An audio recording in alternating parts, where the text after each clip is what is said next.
Can you give me your best definition of trauma? Trauma is really your sense of safety. What's one of the first things that people can do to start taking those steps to move forward to heal from church hurt? I think it's not if you experience it when you're working with survivors of trauma, but when. If I want to be a trauma-informed Christian leader, how would I act? How am I approaching conversations? What is my behavior like? If you find yourself having a hard time even getting up in the morning, maybe you're having trouble sleeping, work is all you can think about, you're taking it home, you don't have balance in your life. How are you talking to leaders? What are the signs of burnout and Yes. vicarious trauma?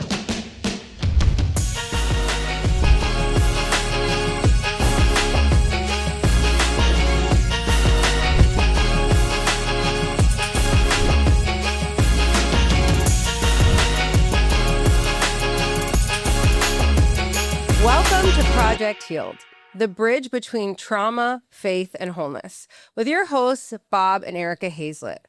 Welcome. Today, we're going to be talking about how to heal from church hurt and spiritual abuse. And we're so excited to have our special guest with us, Megan Caesar, a licensed professional counselor and helping people overcome complex trauma, especially church hurt. Welcome, Megan. Great to have you back. Megan.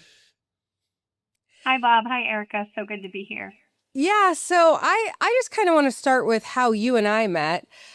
We crossed paths. I guess we met, it's probably like 8 years now ago. And I was working with a lot of different victims of human trafficking at the time.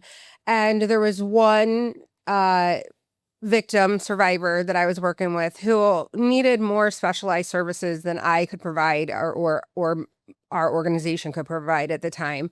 And so we were referred to you, and you were working with an organization that specialized and had a lot of services for children who had been through complex trauma and really severe, very challenging backgrounds.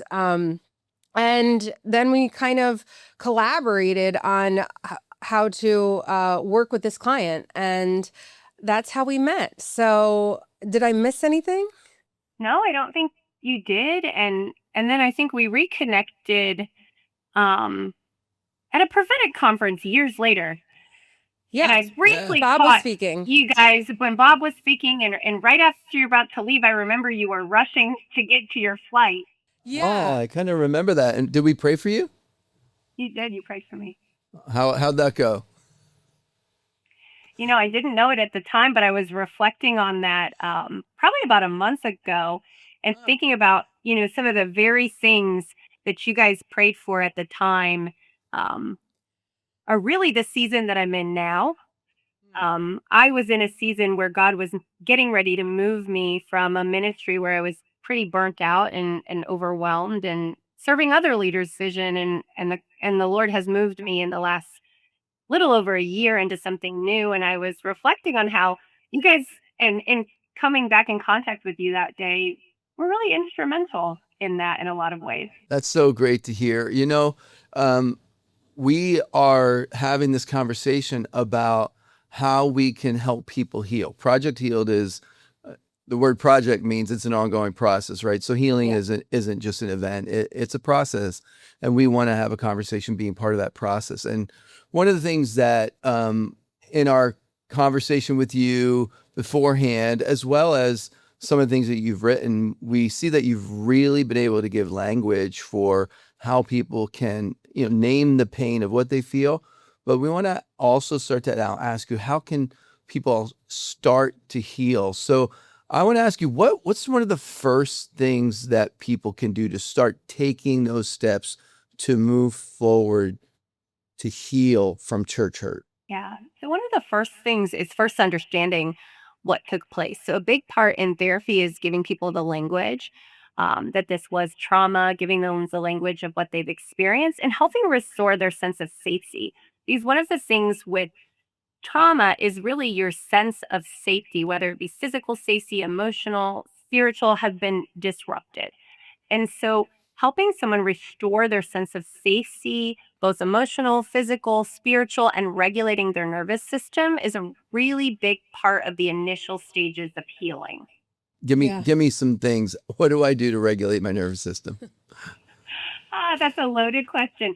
So it really depends on what you're experiencing. So It's a big our nervous ask. It's a system big really, ask because my nervous system is big. So let's say our nervous system has pretty two kind of opposite states. One would be hyperarousal, one is hypoarousal. And in hyperarousal, maybe you're feeling more anxious and on edge. In hypoarousal, maybe you're feeling more numb and disconnected.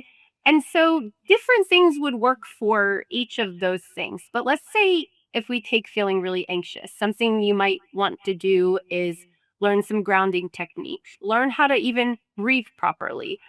For Hmm. some people, it may be even just spending time quietly in worship. Although when you've experienced religious trauma, that could also be a trigger. So Yeah. it depends. Wow. But there's lots of different skills that I teach my clients along the way to help them regulate their nervous system.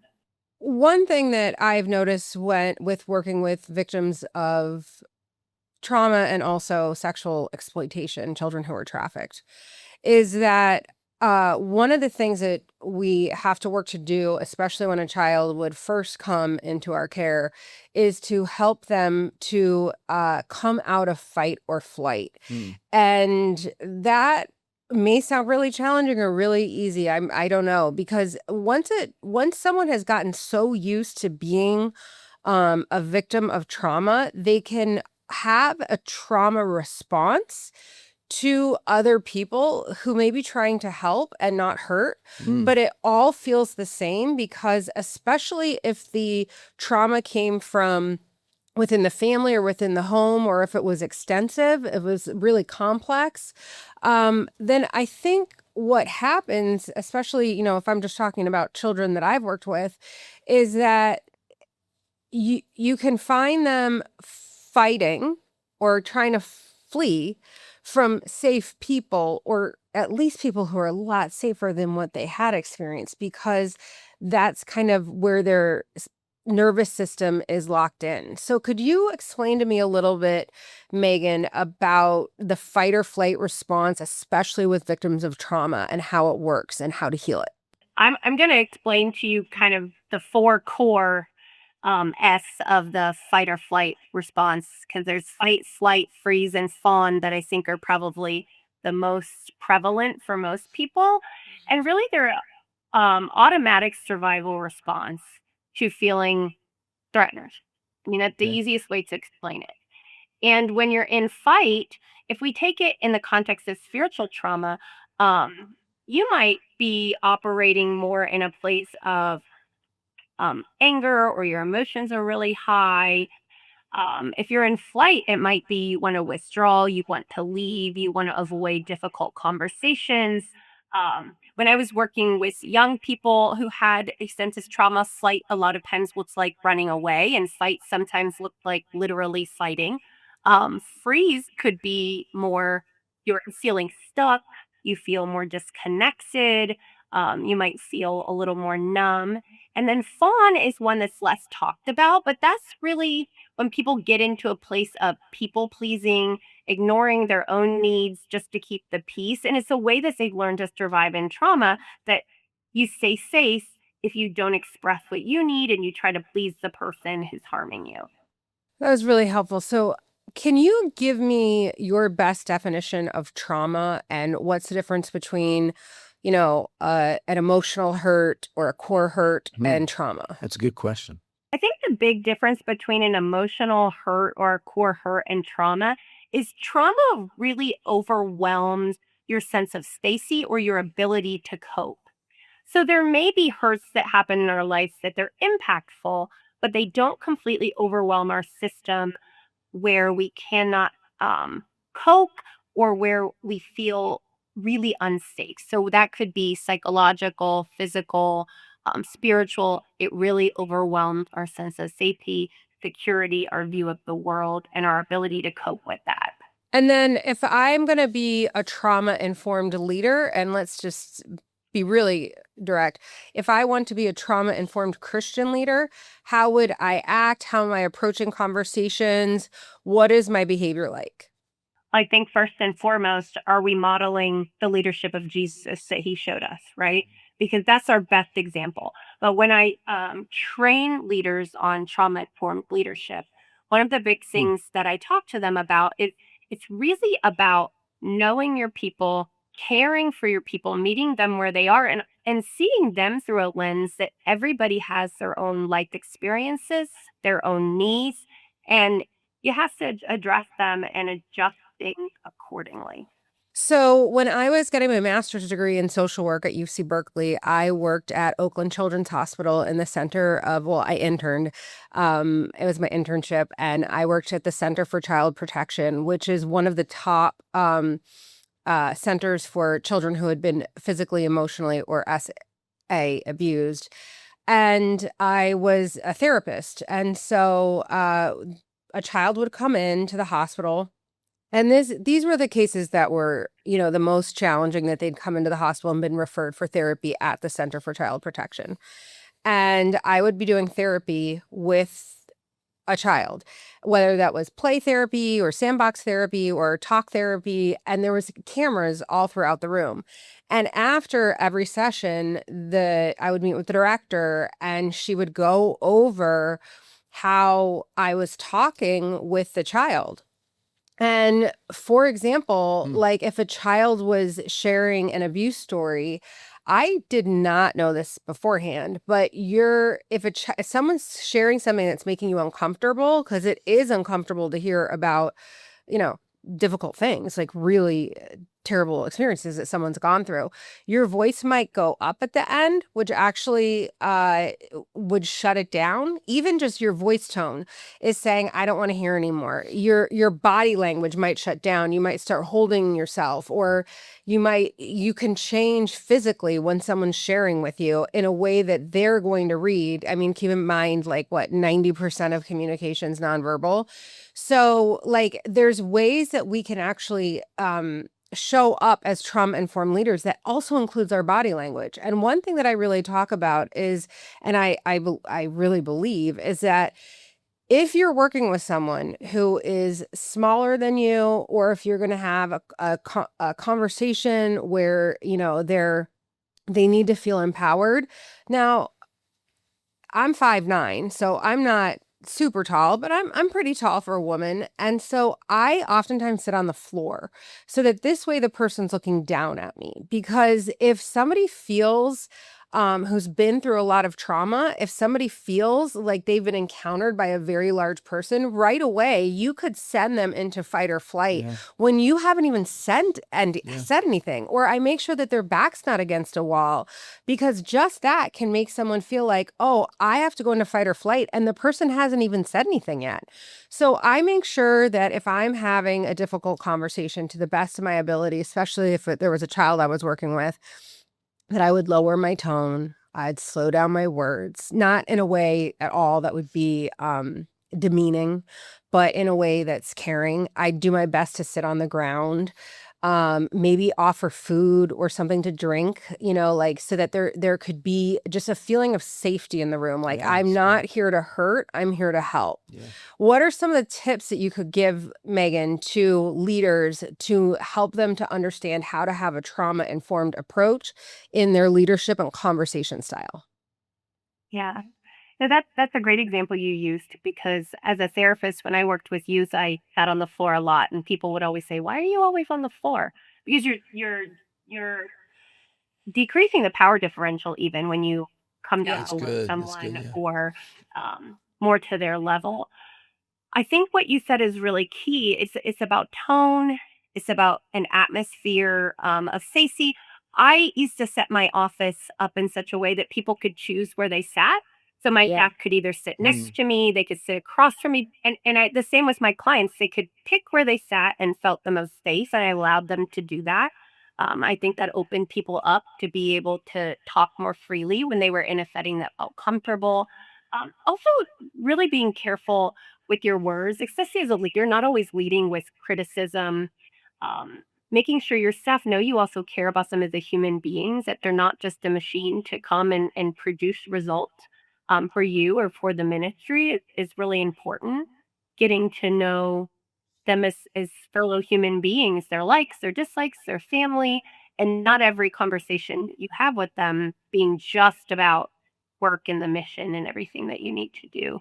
And also, I was really strong on talking to my staff about their own burnout Mm. and asking them to consistently evaluate vicarious trauma, burnout, and to care for themselves. And admittedly, I was not always the best example of engaging in my own self care at the time. And so a good thing Okay, was they That's felt so tell free me good. enough about to that. call me Yeah, out. like I think it's almost expected, and I definitely know that I felt this Yeah. way. Like when I was running an anti-human trafficking organization, I felt called by God to run this organization, and it like would wake me up in the morning. It would keep me up at night. Like I Well, you got to take definitely care of yourself. and that often gets put to the wayside. Yeah. So how are you talking to leaders? What are the signs of burnout and Yes. vicarious trauma? Yeah. So, there's a big difference between being called and working hard for the mission and getting yourself to full burnout mode and never Mm. resting. So, I would say a big indicator that you're heading towards burnout is going to be if you start to have a negative attitude consistently about your work or the people you serve.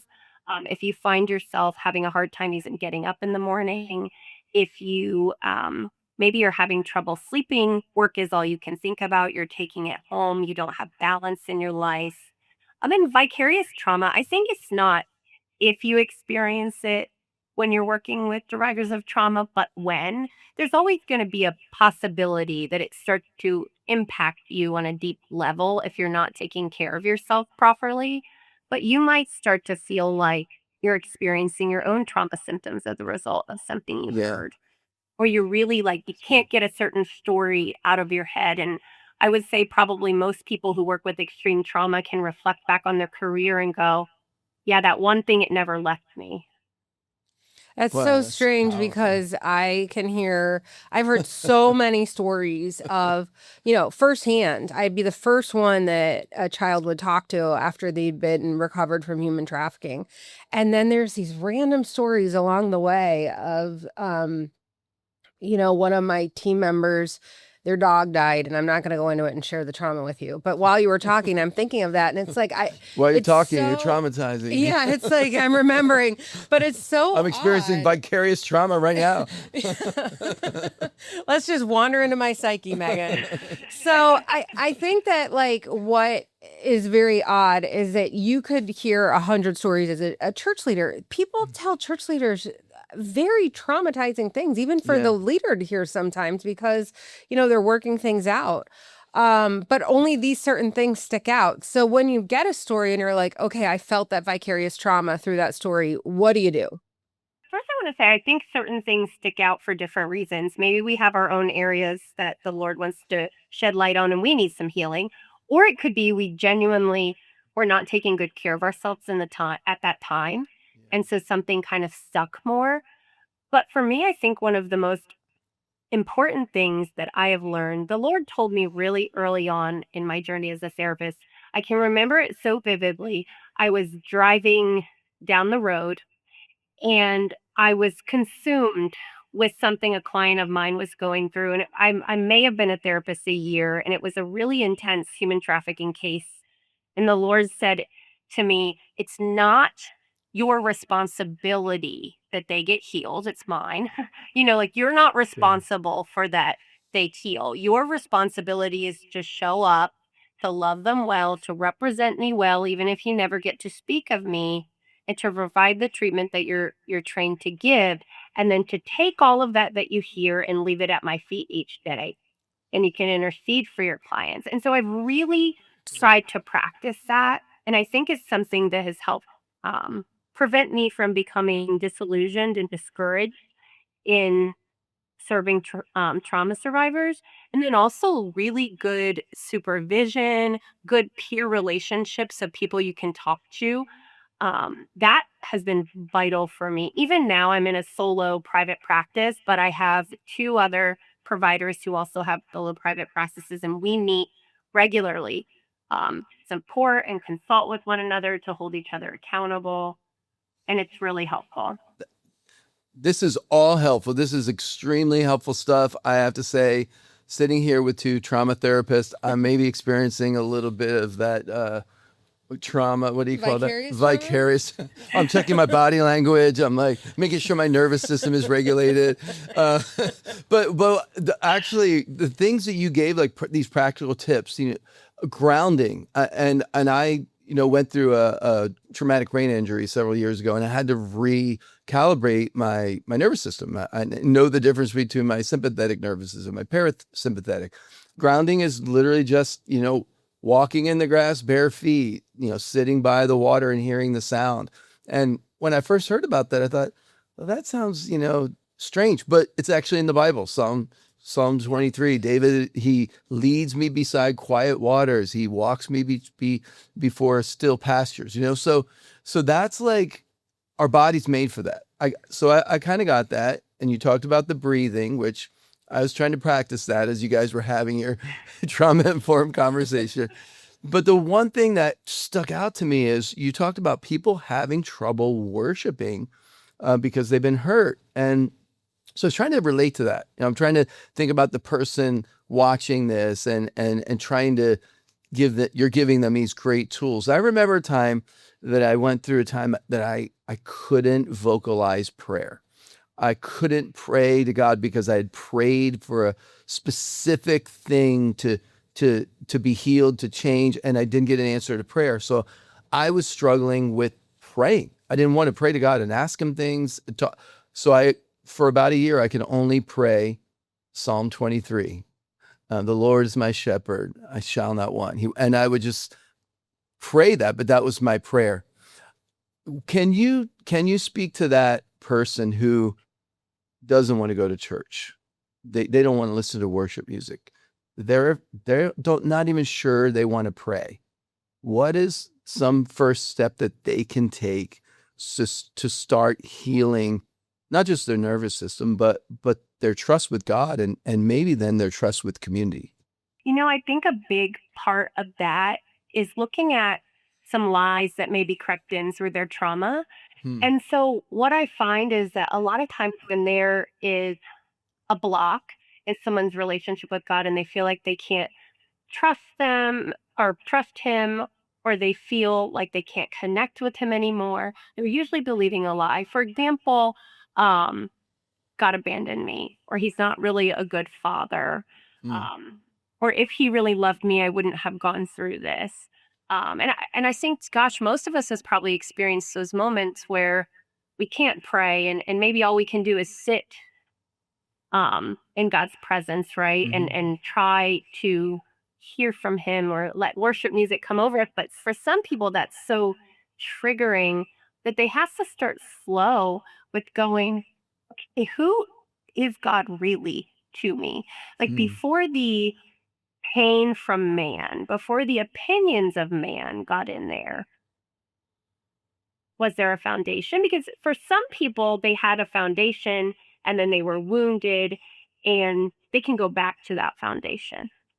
And the truth that they know from their foundation and the relationship with God and looking back on things where God really did show up in their life can be really healing. For others, maybe there was no foundation. Maybe the only place they've ever experienced or encountered God was the same place of abuse. So they're equating God with leaders. So what I gently try to do in therapy with someone, if they're open to it, is we identify that lie and then we say, what does the word say about that? What's the truth? What has been distorted here? Where did that lie come from? But what does the word say? Not what did somebody teach you the word said, but go look for yourself to see what the word says. That's good. That's really good. I remember early on with my walk with God that I was driving down the road. It was a couple years after I really had my first encounter with God. And I was driving down the road and I was like, God, what do you think about this? Like, what are you saying about this? And like on the Mac, when your Mac dies, you get that like wheel. We call it the wheel of death, Mm. And I got this picture, and when I get pictures from God, they're kind of like if I said picture your bedroom right now, or picture your kitchen, picture your dirty dishes, whatever. It's kind of like that picture in your mind. And I got this picture in my mind of the wheel of death, I call it.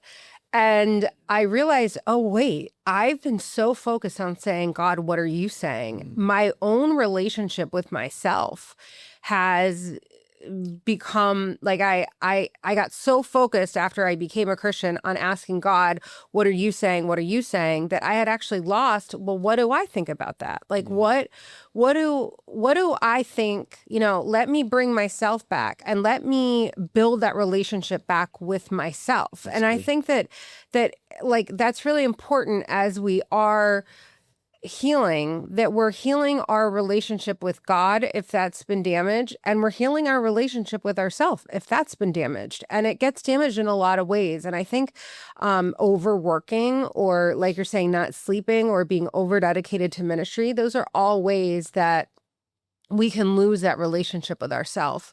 But I also just think that in this busy age that we live in, where we're just getting information all the time, and it's so easy to just pick up your phone and distract yourself, I think it can be really hard to just go on a walk with yourself. I remember during one season when I was experiencing a ton of trauma, just vicarious, through other people. It was just a very difficult time. I didn't really want to be quietly alone with myself, because I didn't really know what to do with all of my extra energy. So it's like I was definitely in like that fight or flight, and how do you heal from that? And the way that I had to heal from that is to try to find places where I could get back into touch with myself and say, what do I think about this? What do I think about what's happening right now? Where's my opinion on that? And to really do that work, to go back into your parasympathetic or sympathetic or all the nervous systems, whichever one that was. I'm not sure, but you can tell me, Megan. Yeah, and I think that's really critical. I use kind of a framework when I'm working with clients that I call restore. And the S in restore stands for strengthening your identity. And that's not just like your identity in Christ, but really rediscovering who you are. What are your own values and preferences and strengths and identity outside of everything that you experience? Because sometimes in a place of trauma, we lose our very sense of self. And that's not even just in times of stress. I mean, I'm a mom of four, so I can think of times where I've been so busy meeting everybody else's needs that I haven't even stopped to think about my own. Or, like you said, Erica, rest and be alone with yourself, because maybe it feels unproductive to just rest and spend time getting to know yourself again. Yeah, wow. And mom trauma is a whole different kind of trauma. So, but Yeah.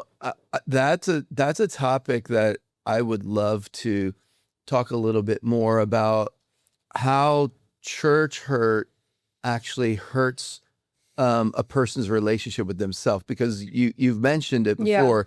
It breaks their sense of trust, trusting that they can trust themselves, their sense of discernment. So what are some things they can do to rebuild trust in themselves? Yeah. That they're a good judge of character, that they're a good they have a good discernment. What are some things that I need to do to rebuild trust in myself?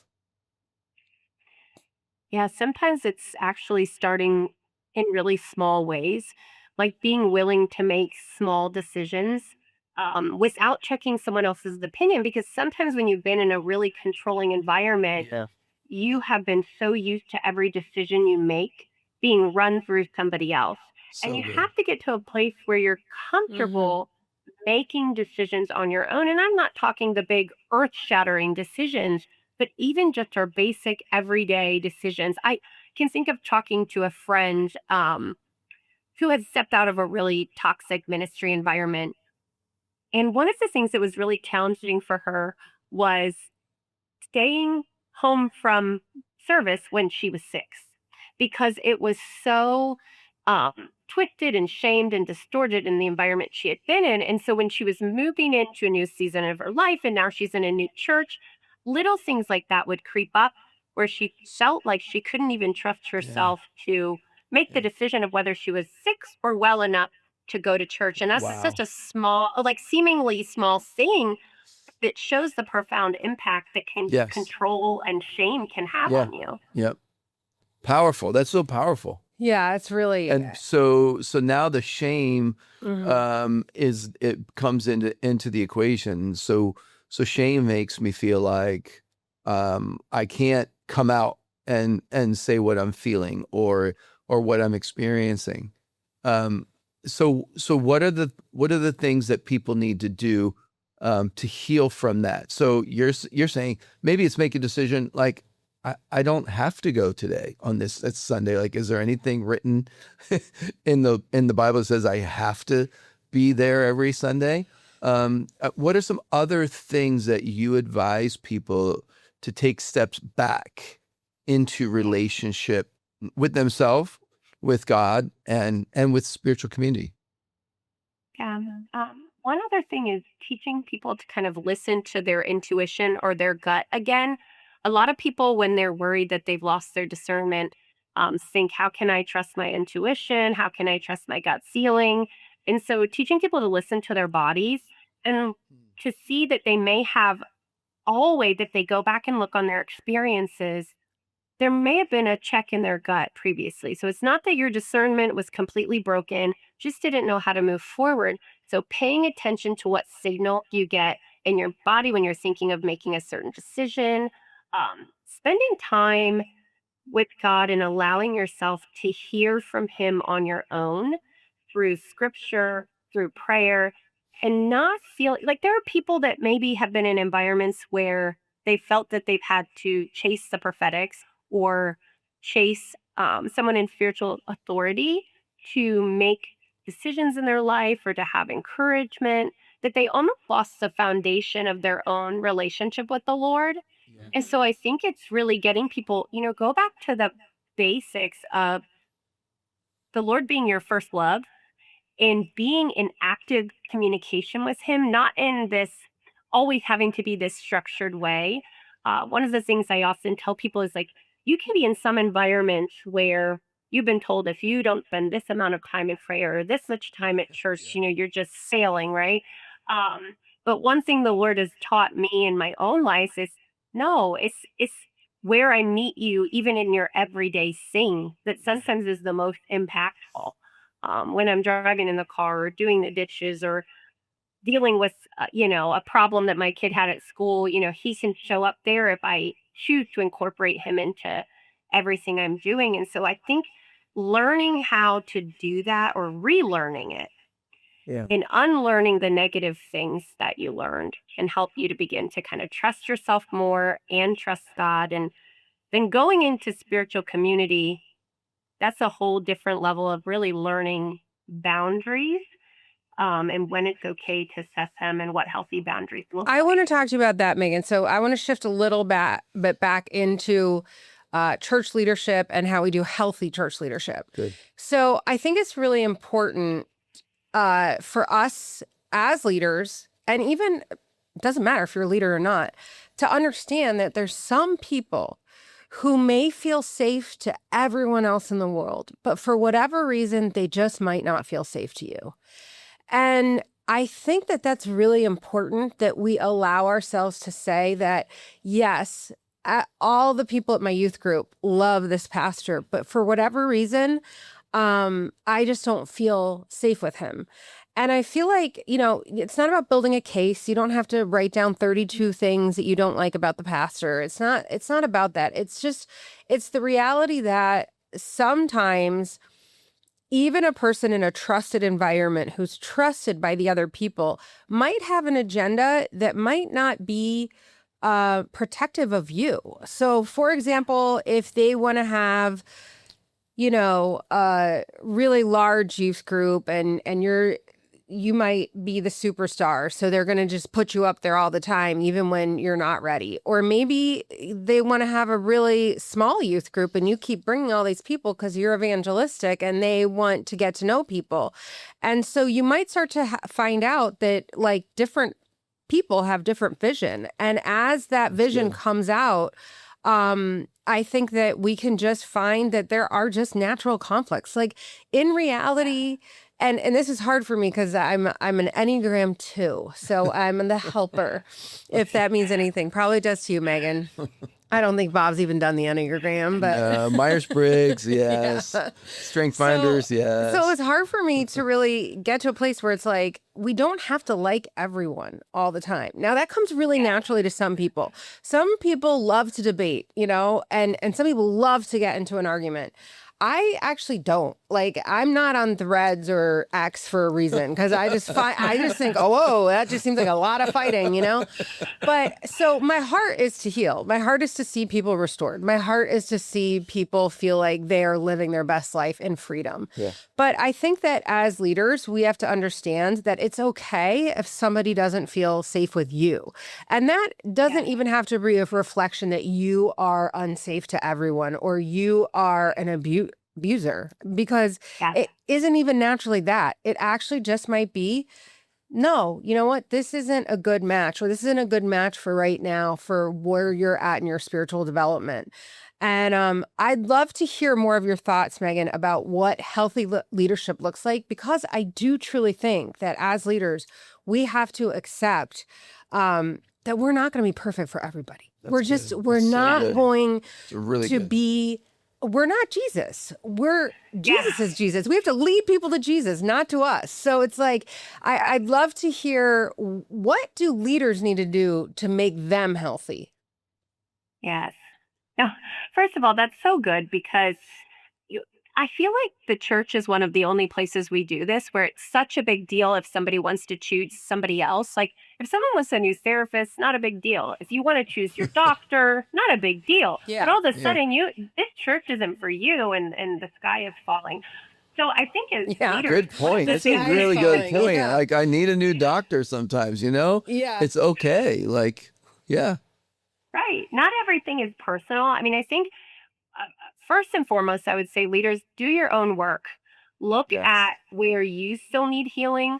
Spend time with the Lord to heal that. Get a good therapist if you need it.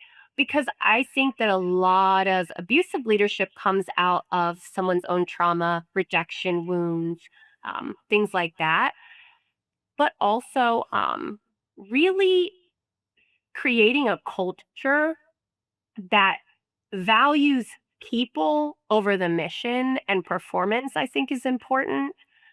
Pointing people to Jesus, having your own boundaries, meaning not everybody has access to you all the time, and encouraging others to have that. Focusing more on serving the people under your leadership, practicing accountability. And there are a lot of just concrete principles that I think are really important for good leadership. And, you know, I heard someone once say that good leaders don't just build strong and large, they build safe. And so I think we can grow our mission, grow our ministry, grow our church, grow our business, but also care for people at the same time. And too many times environments are trying to do them just one of those things. They're either, it's all about what everybody feels, or it's all about building fast and big and large. So That's Megan, really good stuff. It's good. I started this conversation by talking about how we met. And what led to how we met, I was working with a survivor of child trafficking. And I was standing with the paperwork that ultimately led her to your facility, to your program.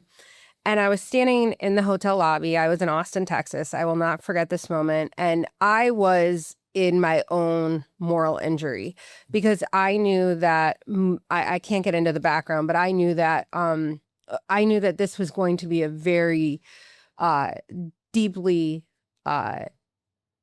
distressing move for this child victim, but I ultimately had to recognize that she just needed a higher level of care that I couldn't provide. And so I'm standing in the lobby and I have the paperwork that ultimately would lead her to you. And I'm about to, we had to fax it because it was like medical. So I'm standing in the lobby to use their fax machine. I don't know. Do they even have fax machines? I don't know. But I hear this voice next to me say, "Can I get more towels, please?" And there were like 2 lines. So this other woman was right next to me. I hadn't noticed her because I'm just like, obsessing over this paperwork and what's going to happen. And I hear the voice and I literally blurt out of my mouth without even thinking, "I would recognize that voice anywhere." And then she looks at me like, "Oh gosh, no, no." And I was like, "Oops, that's Brene Brown." And I, said it to Brene Brown, like literally I would recognize her voice, which I did. I didn't even have to look at her face. And then I think that she was like worried I was going to like fan out or something. And then I'm going through this moment where I'm like, I'm standing next to the worldwide expert of shame and vulnerability. And I am in one of my most shameful, most vulnerable moments of my life. And then I'm like playing out this whole conversation, like in seconds, like, very fast. And then I'm like, confidentiality. And then, nope, I can't say anything. And so then I just looked at her and I go, "I really admire your work." And then I like still had those papers and I turned them into the fax machine. And it's one of those moments you just can't forget in life because, I just feel like it was a moment. I don't know if anyone else would ever know the amount of pressure I felt over that decision. Just to be honest, I don't think anyone ever would except for God. And it was like God sent someone right there who understands shame and vulnerability. And, I don't think that God wanted any of the circumstances that were taking place to take place to lead to that decision. But along the way, I have seen his presence. Along the way, even in the most difficult moments, I've seen him show up for the children we helped, for me when I was in, like having to make just, those decisions that lead to moral injury, the ones where you're just like, how do I do this, Jesus? Like, how would you do this? And I just feel like leadership is so complicated and it's so difficult to be a leader when you're trying to do the right thing and you're in a system and you can't change the whole system, but you're really still trying and you want to help the sheep. And, I just don't think it's like, it's not black and white. No, a lot of things are black and white. I'm sorry. But like it's very difficult to be a leader and to know that there are sheep being hurt and that you are a part of that system, even if you're one of the ones trying to help. And so I just want to like validate the pain of the leaders who feel like, I'm here because I'm trying to help the sheep. I'm here because I care and I don't want to leave these people unprotected in a very toxic environment. And I want to say you're seen too. Like it's just so difficult to be a leader because you just can't control everything.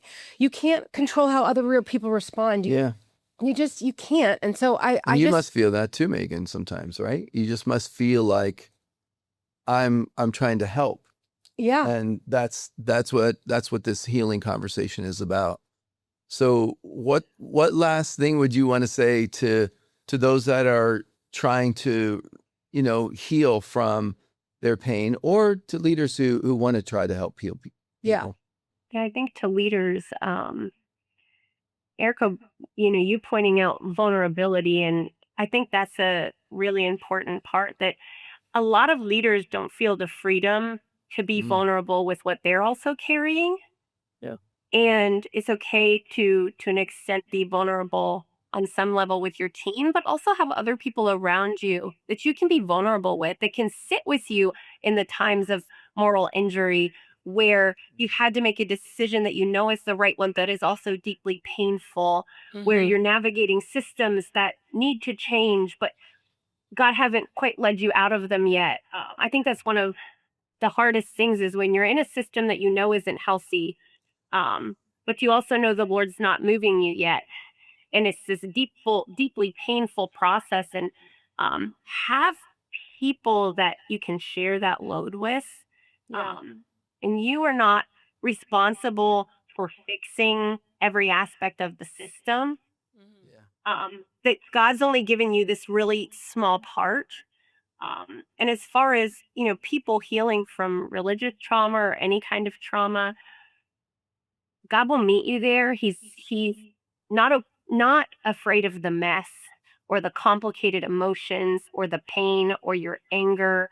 I think of some of the times in my own life when I've gone through the greatest trauma. Um, the thing that's brought me the most healing is really letting myself feel and experience the intensity of every single emotion and knowing that God is okay meeting me there, and that there's healing when He sheds light on every one of those areas. He didn't cause it, but He certainly is the one who can bring freedom. That's really good. powerful, Megan. Thank you. And it's really powerful that we got to do this together because you and Erica work together, helping children, Yeah. helping to protect victims. And we're really grateful that you could be here. And I want to also just say this, that Jesus is acquainted with our grief. That's what the Bible says, that there is a place in Jesus where he experienced pain. And he was in Galilee and he ministered to people. They rejected him. They even tried to physically harm him. The Bible says, and he went down to Judea, to the temple, and people accepted him there. They actually loved his miracles. They saw his miracles, but he didn't give his heart to them because he knew they were putting their faith in what he did, in his performance, not in who he was as person. So Jesus experienced pain. And I would view that scripture as Jesus learning, teaching us, showing us that we have to have boundaries. And then he returned back to his home, which was Galilee. And the Bible says that people received him because they saw him in Jerusalem. What that tells me is that we have to start to be really comfortable with who we are as people and not strive to fit in or make people accept us for what we do or performance. And we as leaders have to struggle with this, but every one of us as individuals, we can realize that Jesus had pain. Yeah. And you've helped us, Megan, in this conversation to not just name the pain, but heal the pain. Mm-hmm. And I think that we're moving toward a place where we are going to see a church that can bring healing and not harm. So thank you so much for being part of this conversation with us. Thank you for being a part of Project Healed. Thank you, Megan. Megan has a lot of resources on her website. Megan, please tell us where to go to get your resources that you've got made that will help people navigate church hurt and church abuse. Yes, thank you both. It's been a pleasure to join you guys in this discussion. And you guys can go to thrivetraumacenter.com and you can find my resources under the shop section. Or if you're interested in any kind of ministry, consultation, or training, you can contact me directly through the website. Thank you so much, Thank Megan. you so much. I'm going to go ground and breathe later. And thank you for everyone who's listening and who has become a part of the conversation. Yes. We are just getting started with Project Healed. Please give us some time to get as many amazing interviews up as we possibly can, because this is our passion project. We want to be the bridge between trauma, faith, and wholeness. Thanks, guys. Thank you.